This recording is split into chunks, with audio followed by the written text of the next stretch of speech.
with Dr. Charles Wilkerson. You're listening to Vision 105.1 FM radio. Today I want to discuss something that I'm really fond of in the office. I've been in practice for over 25 years now, and I love seeing patients get well. Part of my practice is doing wellness practice, and we do what's called science-based nutrition. And that is a... I'm sorry, Dr. Wilkerson, aren't you a chiropractic doctor? Correct. Yes, Oh, I'm a okay. chiropractic doctor, but Okay. I do wellness in the practice as well. Mhm. Of course, chiropractic is the main part of my practice, but we love to see patients get well using other methods. Of course, we always recommend a chiropractic adjustment. That's part of the wellness I'm so package sorry. as well. Where are you located at? We're in Stone Mountain, Georgia, 1230 South Harrison Road, suite number 8. Okay. And that's Stone Mountain, of course, 30088. Thank you. Phone number is 404-299-9066 for any of those of you who want to get in touch with me. Okay. And you've been practicing as a chiropractic doctor for over, 22 plus years? Yeah, 20 in that office, 22 years. I've been actually in practice for over 25 years. Okay. And so it's been very rewarding to see how people respond to non-traditional medical type treatment. We do natural treatments in the office, and just to see the kind of results we get. One of the things we do in the office is called science-based nutrition. Okay. And science-based nutrition is setting the standard of objectivity in nutritional health care. No general screening test is more efficient, effective, and affordable than a comprehensive blood chemistry panel. It allows us to establish a baseline of biomarkers to track the health and nutritional needs of our patients. Getting a comprehensive blood test is essential to understanding the patient's current health. Okay. So science-based nutrition is an innovative, science-based look at nutritional strengths and weaknesses through an individual's blood test as well as other objective diagnostic tools. Oh, okay. So that's part of the blood panel. That's so the that's blood considered the scientific Right. part of it. Okay. All right. And with this approach, we can do an objective approach which can offer a clear plan for determining and monitoring nutritional recommendations. So when you go to see your standard medical doctor, they do blood work, of course, yeah. But usually in medical offices, they do tests based on what the insurance companies will pay. Okay. Yeah, our test, I think we go a step further because we're not under the control of any insurance companies looking over our shoulders, telling us what we can and cannot do. Okay. So with the medical blood tests, most of them are in the clinical range. Most blood tests are reported using established clinical ranges. If you're within this clinical range, you're most likely considered normal. Okay. This shouldn't be confused with healthy. Okay. Being within the clinical range is not good enough. Being within the clinical range simply means you're not yet sick, sick as other people use to determine that range. Science-based nutrition also incorporates optimal or healthy ranges in our reports. The point of the optimal range is to flag tests that are heading toward that clinical range. Okay. So we try to catch it early. Okay, through the blood panel. Through the blood panels. Okay. And our ranges are a little bit more narrow because we want to pull you into more of a healthy range as opposed to a wider clinical range. Okay. For example, I had a good friend of mine, he's a veterinarian, came into the office, and I was asking about his health and his physicals, his annual physicals he generally get every year. He said, "Oh, doc, everything is fine." I said, "Okay." I said, "Well, we do a panel here where we look at things in a little different way." I said, "Would you be interested in perhaps doing one of my panels?" He said, "Well, sure, doc." So he purchased one of my panels, went and did the blood work at LabCorp. Okay, so you send the patients out when we they give come them in. the panels and they go to LabCorp or another blood collecting company to do our testing. Okay. Now also, I'm sorry, Dr. Wilkerson, you do not have to be a patient for you to give someone the blood panel, correct, to go out? No, these tests are offered to anybody who's interested in finding out a little bit more in depth about their health status. So this friend of mine who did that panel was surprised to find out that his 1AC was a little, it wasn't in the healthy range, but it was in the clinical range. Yes. So when he found that out, we then proceeded to give him a set of treatments, basically supplements and things to bring his biomarkers closer into a healthy range. Okay. He retested within 2 months, and he was surprised that his 1AC level came down. Oh, wow. So that's just one example of the differences in what we do in our office. Okay.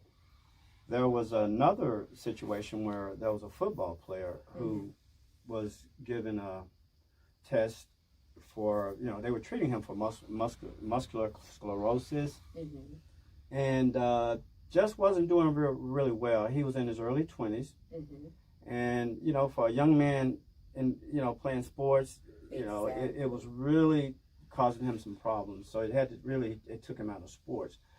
Oh, wow. He decided to come and get a blood panel. We ran this panel on him, and come to find out that he was misdiagnosed.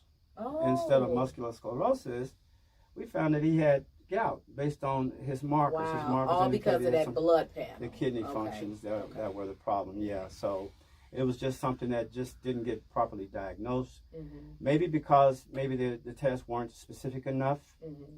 I'm not sure there, but it did. Once we got the correct diagnosis, we then proceeded to help him to deal with his gout. So those were just two examples of of patients that we've seen, based on our results. That is so interesting. So, Dr. Wilkerson, when they come in and they ask you about the blood panel, and you said it's for anyone, not just, they don't have to be your patient or anything.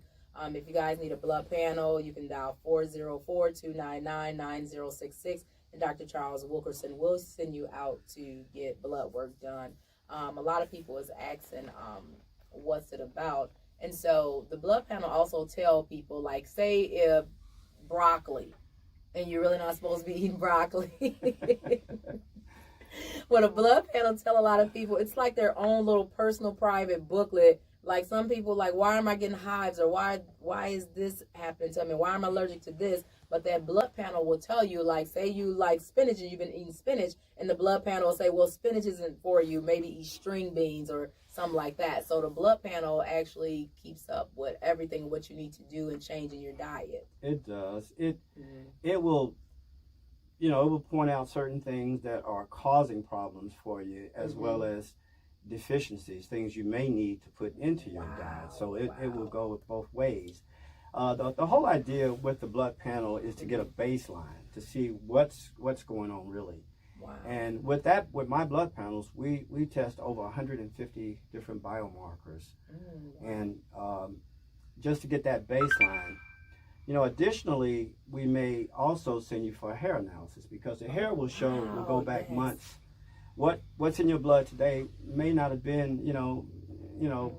something in your blood today may have been in your blood earlier, but the hair analysis will go back so far. So because the hair is connected to the circulatory system in such a way that if you have any type of, say, heavy metals or any type of situations, it'll show up in the hair as well. So if we're not getting a clear understanding of what's going on based on the blood work, then we'll go further with the hair samples. We have a company that performs that test for us as well. Wow. So you were saying something, I know I heard you say before the clinic, you can even use your pubic hairs.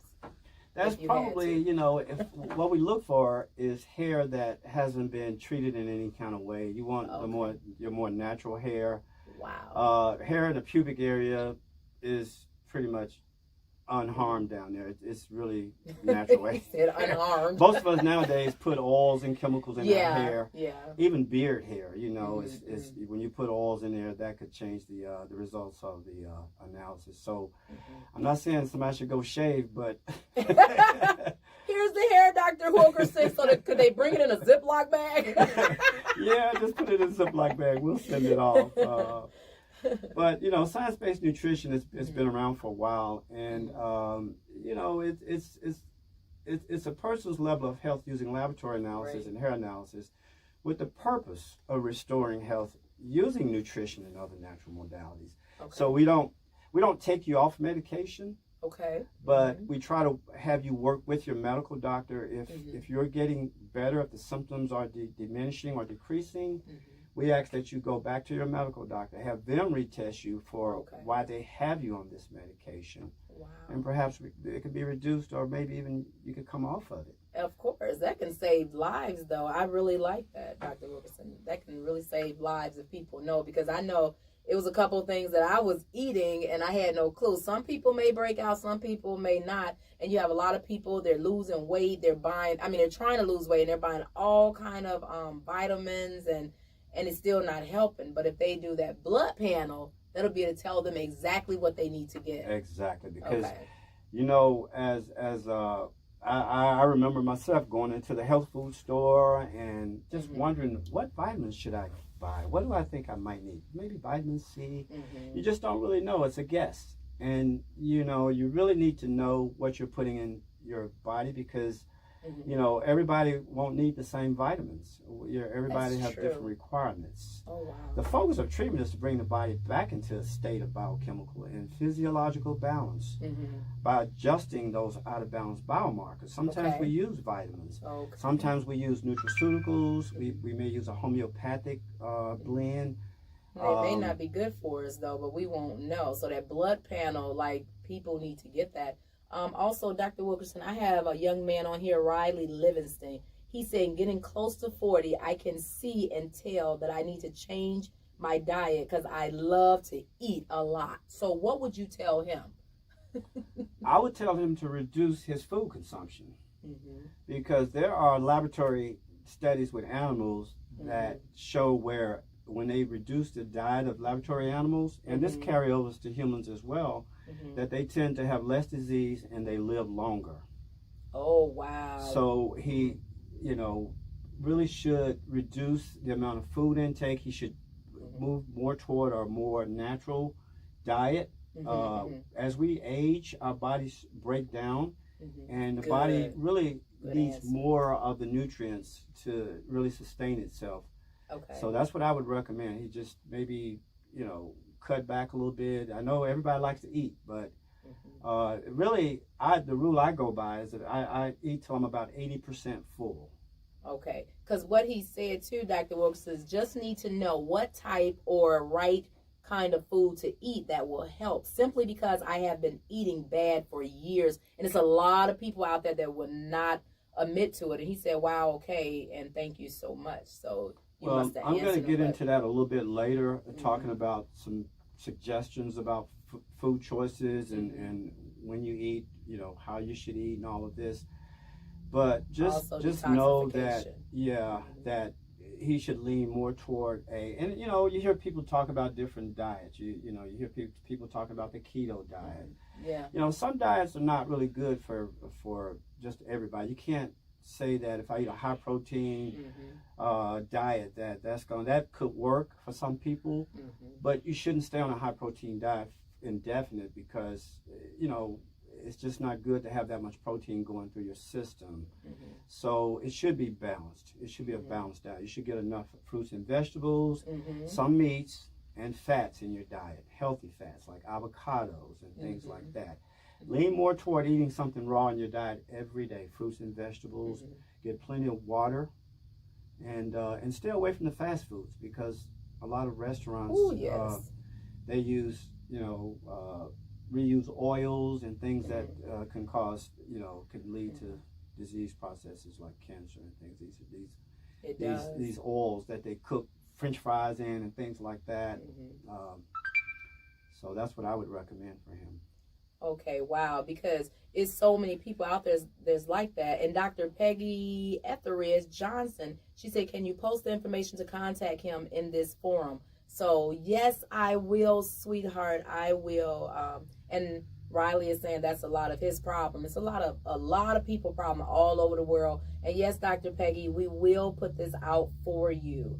Okay. Any questions that you have with Dr. Wilkerson, he will answer your questions. We were talking about the blood panel earlier, and I think everyone needs that blood panel because it's your own personal booklet on your body doesn't know what it needs. And it's when a guide for them to go by. It tells them what foods to eat, what exercises they should be doing. It's a lifestyle guide, really, that's tailored individually for that person.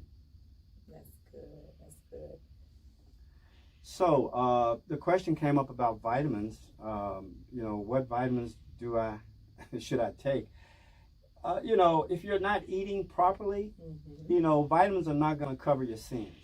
Yes, say that again, Dr. Wilkerson. Say that again, please. A lot of us think that, well, if I can eat bad, but if I take vitamins, that's going to make up for me not eating properly.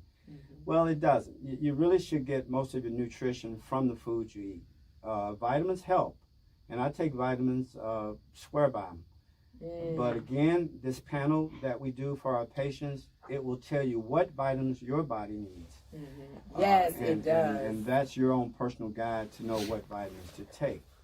There's a lot of clever marketing of supplements and fad diets and conflicting nutrition information available today, and it can get confusing. It confuses me when I read a lot of stuff. And you really can't rely on somebody working at a vitamin store to tell you what you need to take. You go to the why counter, is that? What's good for whatever? Yeah. And they'll say, well, you can take this or you can take that. That person working behind the counter at a vitamin store don't have a clue. I mean, really? they really wouldn't. I mean, they could tell you what someone is buying for certain things, but you really need to know what your body needs. And the only way you're going to really know that is do these analyses to find out where you're deficient or where you have excesses and make the adjustments. And that's what I like when I seen that blood panel with Dr. Glenn. I love the way it was laid out. Like it said, it had a whole list on what he could eat by his blood being tested. And then on the other panel, it had a whole side that said what he couldn't eat. And he's like, oh my gosh, that's why this been happening to me. I'm not supposed to eat French fries. I love French fries. I love cheese. But his blood was saying no cheese, no this and that, And he said since he went by the guide, he's been feeling much better. So that blood panel is something really great. I'm glad you do that too, Dr. Wilkerson. It helped many people. And it's just there's no one size fits all when you're talking about your body. Your body is a precious, instrument or whatever you want to call it. It's unique, and it has its own unique set of needs. And you really have to know what you're doing when you're putting different things into your body, because we dig ourselves into disease processes and into an early grave by our dietary habits. And you don't want to guess. You really don't want to guess. That's what the bottom line is. Don't guess about this. This is something that don't guess about will work. Guys. Will work for you. Wow. Well, Riley said this is some great information. Thank you, Riley. Also, these tests that we do with the blood panel can also indicate if you're progressing toward a more serious disease or illness. Wow. Tell us about that, Dr. Wilkerson. A lot of times we go on pain or how we feel. Lack of pain or symptoms is no indication of how healthy you are. Wow. If you get healthy enough, it really doesn't matter what the disease is. Come on, because tell us about disease cannot live in a healthy body. Wow. So that's really the goal in our practice, is to find out what's really at the core of this person's symptoms, and let's solve the problem. Let's not just treat the symptoms, because we can kick the can down the road treating symptoms. That's what most of the medical doctors do, is you go in, you tell them what's going on. I recently went and got a checkup, and Tell us about it. It was questions that was asked, which I thought was very professional of my medical doctors, but they didn't really run any tests to see if something was going on with me. They just, based on what I told them, the prescription was made based on what I told them my symptoms were. And I just think that it should be a little bit more sometimes. And maybe it is, but this was one instance with me personally where I just felt like maybe there should have been a test or two ran just to see if my symptoms lined up with what was really going on with me. And that's what I love about Dr. Charles Wilkerson. He tried to get to the core of things, helping. He don't advise anyone not to take any medication, but he wants you to get to that point because he's also a wellness doctor as well. So he wants you to get to that point where after a while, if you're eating right and you're eating good, you don't have to be on much medication as you are. And it's starting young too, Dr. Wilkerson. These people are coming in their 20s, 30s, 40s with diabetes, high blood pressure, all of that. They're finding that even children or have problems with high blood pressure because of the diet and the lifestyles. And it's all about, instant gratification, fast foods. Your body just cannot live on those types of foods for any length of time without there being some type of health issue arising. So childhood obesity is a big problem. Yes. It really is a big problem, as well as adult obesity. And what I like about you, Dr. Wilkerson, is that your show, like his body, he have a nice physique, you guys. He shows it, and he's in the gym. And Dr. Wilkerson, I know a lot of you guys don't know, but those who do know, he is 65 years old. He's not on any medication. And if you ask me how I know, because I've been working for Dr. Wilkerson for almost 3 years, and he's been the same from day one when I seen him. He have his vitamins with him, but he doesn't take any medication. He's 65 years old, and he's very built. He's built, you guys. No steroids either. He's going to talk to a lot of people out there. We're losing a lot of young people that's still doing that. It's not good. It will crash one day. But I'll leave that for Dr. Wilkerson to talk about. Yeah, and that's just another form of toxic buildup in the body. Someone was asking me about detoxification. Yes. What's the best way to detox the body? There are so many different schools of thought in that area, but there are some good procedures in place that can help a person to start ridding their bodies of toxic buildup, because your body reaches a point of what we call toxic overload. When you get to the point, your body does a pretty efficient job of detoxifying itself normally. That's how we don't just clog up and get diseased. Wow. But what happens is when the body gets overloaded and your systems start to weaken through age, through all of the environmental toxins that hit us, then the body can't be effective at releasing the chemicals and all of the things that we're confronted with on a day-to-day basis. So that's when the disease processes start. Wow. And awesome. So detoxification is a process of cleansing, nourishing, and resting the body from the inside out. It works because it addresses the needs of individual cells, the smallest units of life. Disturbed cellular function is the basis of disease, poor health, and lowered physical and mental performance. Detox medicine is an ancient concept that appears as part of many healthcare systems around the world. In Europe, for example, detoxification is considered a valid medical therapy and is offered in many health spas under the supervision of the medical doctor. Okay. As a treatment, detox is more important today than ever before because in addition to health problems humans have been experiencing for thousands of years, we are now exposed to a huge variety of environmental toxins or poisons. Okay. And that is why we lose our health. It's a buildup. It's a constant buildup. Some of our systems are less tolerant than others. That's why you see people in their 30s or 20s developing chronic diseases like lupus and Crohn's and all these conditions. So it just kind of depends on the state of your immune system, how it's able to defend itself, basically. Okay, so Dr. Wilkerson, so Riley, he said, wow, he doesn't look like it at all. You don't look like Thanks, Riley. Good. And also he said, when is the proper age to get that manly checkup? He been nervous about it for years, but he said as he get older, he know he needs to. I think he needs to go do it ASAP. Well, prostate cancer, and I know that's probably what he's referring to. You deal with people with prostate problems. It's eventually, if you live long enough, I think all of us are going to succumb to some type of serious disease.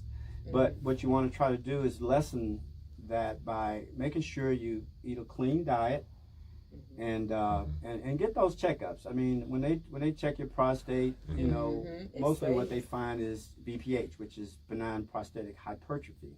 Oh, that's a swollen prostate gland.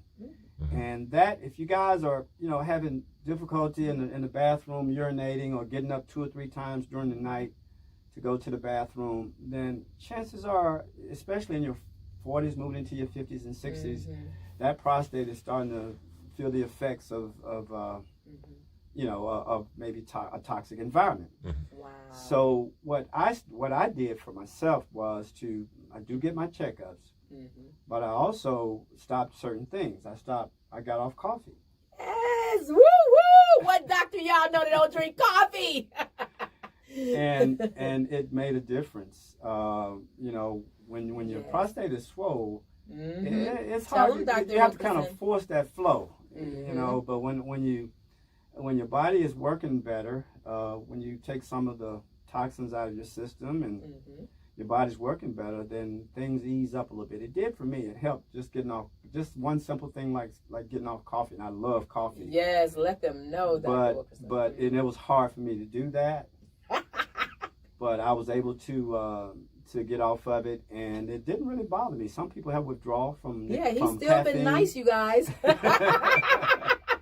I crave it every now and then. I can smell coffee sometimes when I'm in certain places, and I was like, whoa, it sure would be nice to have a cup of coffee, but I said no. In the interest of good health, I'm going to stay away from coffee. So I drink herbal teas. Yes. Even regular black tea, regular iced tea has caffeine. I think it's the caffeine in the coffee, among other chemicals. The way they process the coffee beans, it could be, a problem for that prostate. But it made a difference for me personally. Wow. And that would be a step if someone is having these issues.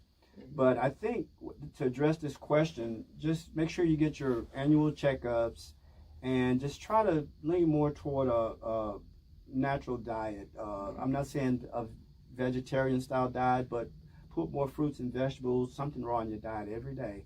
It is so important because we get so many nutrients from the fruits and vegetables, nuts, seeds, and things like that our body really needs. Wow, that's good, Dr. Wilkerson. So I hear so much about fiber in the diet these days. How much fiber do you think we really need, and where do we get it from, the fiber? Well, fiber is mostly gotten from fiber is a simple term for indigestible components of the plant that we eat. So if you eat vegetables, the part of the plant that doesn't, it's the stringy part, it's the fibrous part of it. It doesn't break down in the digestive system, and it acts as roughage. It used to be called roughage. It helps speed up the transient of foods through your digestive system. That's that fiber. A lot of times when foods are able to sit in your gut for a long time, a lot of it gets absorbed. The longer it sits there, the more it absorbs those chemicals that's used to process a lot of foods with, and those chemicals can leach into our systems and cause problems. Is that why a lot of people have bad breath too? Because that gut, a lot of stuff is still stuck in that gut, and they just can't get rid of their bad breath either, Dr. Wilkerson? It could be. You really got to clean them pipes out. Because he said you got to clean them pipes out, you guys. The gut is really a long tube. and Explain that too, Doc. Well, the gut has different parts to it, but for the most part, you want to make sure you have good transient of the foods that you eat. And fruits and vegetables offer a lot of that roughage or that fiber that we need to help speed up the transition of food through our systems. Okay. Fiber really consists of carbohydrates that are too complex for our digestive systems to break down, of course. Mm-hmm. Vegetarians get a lot of fiber, but those who eat mainly meats and potatoes and white bread do not. What does it do? What's the difference? Well, fiber increases the bulk and frequency of bowel movements, and its lack is the common cause of constipation. Okay. So if you're constipated all the time, then it could be that you're not getting enough roughage or fiber in your diet. You should be eating about 40 grams of fiber daily, and if you eat just a salad and some vegetables, either some steamed vegetables or whatever, that should provide you with that 40 grams of fiber source.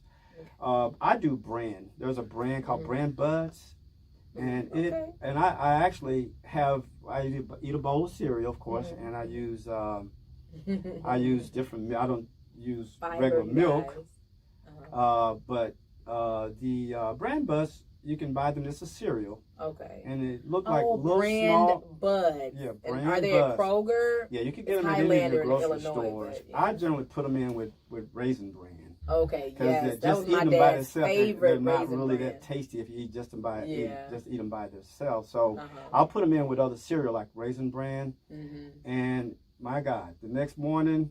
You're on the toilet. I'm good. I'm good for the rest of the day. No, because a lot of people need to know that, Dr. Wilkerson. You have so many people that don't speak up, young and old, and they having problems with their stools and their hard stews, and they having problems going to the restroom.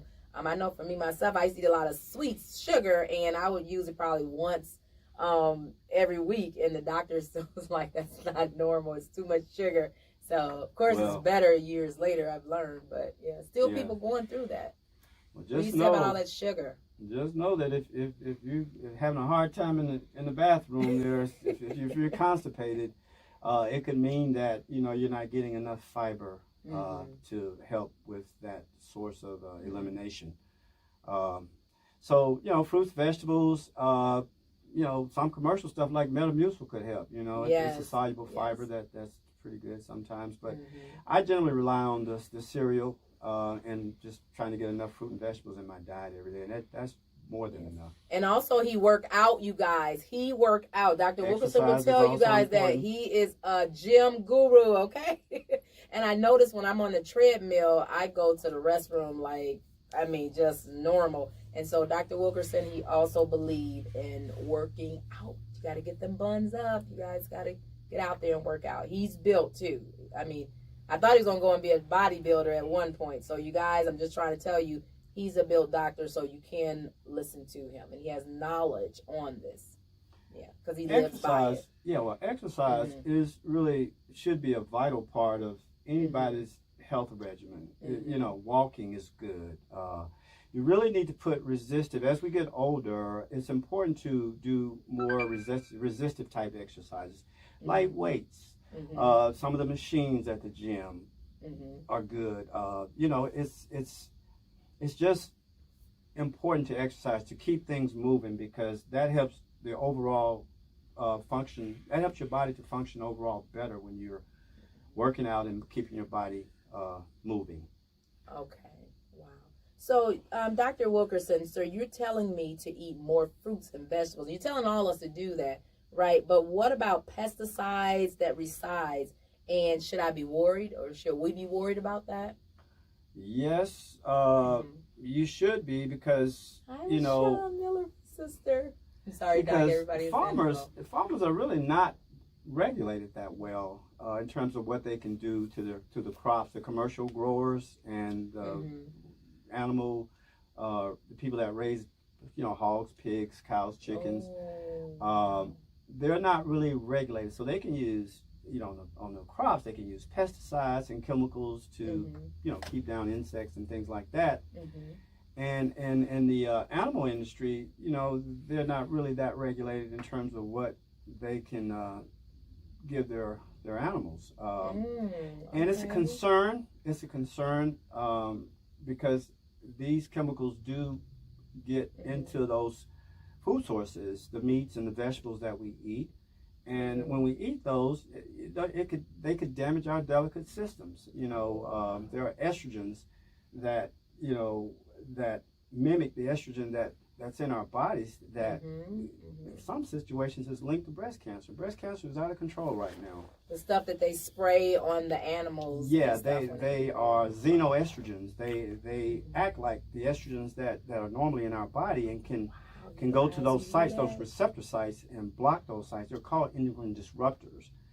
And that's when things start going haywire in the body. So it's a good idea to grow your own if you can, if you've got a green thumb. But a lot of people don't have means to that. So but people even living in apartments can do container gardens where they can and they could have so much stuff growing that they could just go right out on the patio and just pick a fruit or a vegetable. But if you're not able to do that, you can find market sources that promises to not have, foods with pesticides in them. Organic. The term organic means a lot these days, not in the United States, doesn't it? Yes, I did do organic cabbage yesterday. Didn't even know it. I'm like, put that organic cabbage back. But then I ended up getting it. Oh, say hi to everybody, Doc. How much more was that organic cabbage than a regular cabbage? I don't know, but I got the organic cabbage. Good for you. Yeah. You got to make those kinds of choices because we're slowly taking in all these chemicals and poisons, and I think it's really the source of a lot of the sickness and the disease that we're starting to see. Yeah. Wow. So we should be a little worried about it, huh? Yeah, we should. You need to worry about the additives that they put in the foods. Some of the manufacturers are, are required to list their ingredients on their products, and I think that's a good thing. And you should read labels. Yes. You should read labels. I am a label reader. Know what's harmful and what's good. There are actually beneficial additives that they put in there. Dyes are a really dangerous class of additives that interact with light and damage the DNA in our cells. Nitrites added is added to many of your like bacons and all your meats, a lot of your meats, your processed meats. And the nitrites themselves don't really cause cancer, but they go through a breakdown process, protein breakdown process, that then they form into highly carcinogenic type substances called nitrosamines.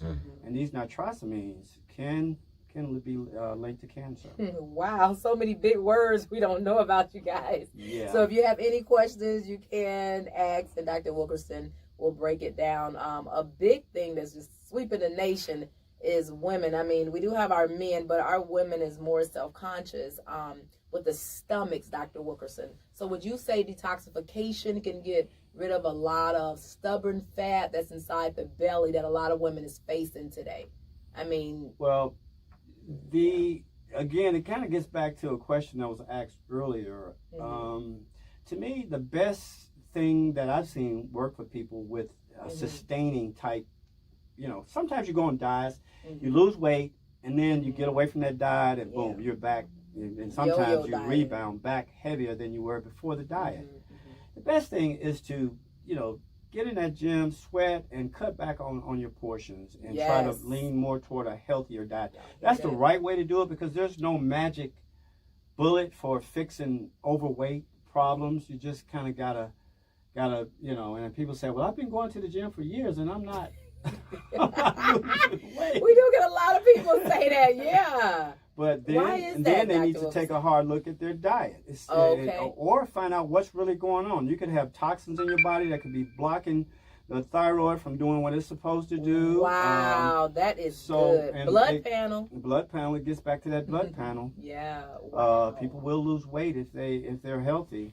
That's good what you said, though. It could be things that's blocking, oh my gosh, I never thought of that. Yeah.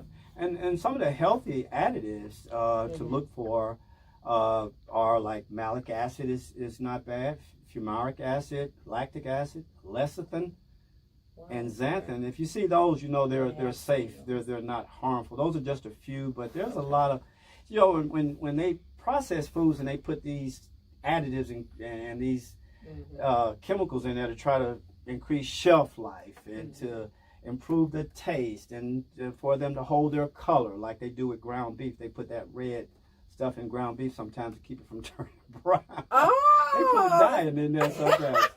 Yeah. Catalyst in the oils. We would put nickel catalyst. It would be to change the molecular structure of the oil to make it go from a liquid to a solid. Okay. And those catalysts that we use a lot of times didn't get completely purged or washed out of the oils. And so they found their way into potato chip companies. I'm not saying that specifically, but there are contaminants in oil, and once that oil has been heated up, it really is rancid at that point. And that's sitting in your stomach and all of that. So what would be the best oil if we want to cook with? Is olive oil? Is that the truth? Olive oil, extra virgin olive oil, it's just a couple oils, and you can do your homework on that. There are different schools of thought on what oils are safe and what oils are not. People. Olive oil is probably, and you could light stir fry. Don't heat the oils really hot, because that's when they become rancid, and you can really change the molecular structure of them, and they can become damaging to your system. When the oil is heated up a lot. Okay. Yeah, and sunflower oil. What about sunflower oil? A lot of doctors do medical. Well, they always say do sunflower oil and. Yeah, it's one of those kind of things where you have to just keep it to a very minimum. Even if you're putting oil and vinegar on your salad, keep it to a minimum. Okay. Don't overdo it, because your body has to break that oil down and make it usable. Wow. The gallbladder has to make it usable. And so I wouldn't just stay away from certain ones. Wow. Yeah. So you guys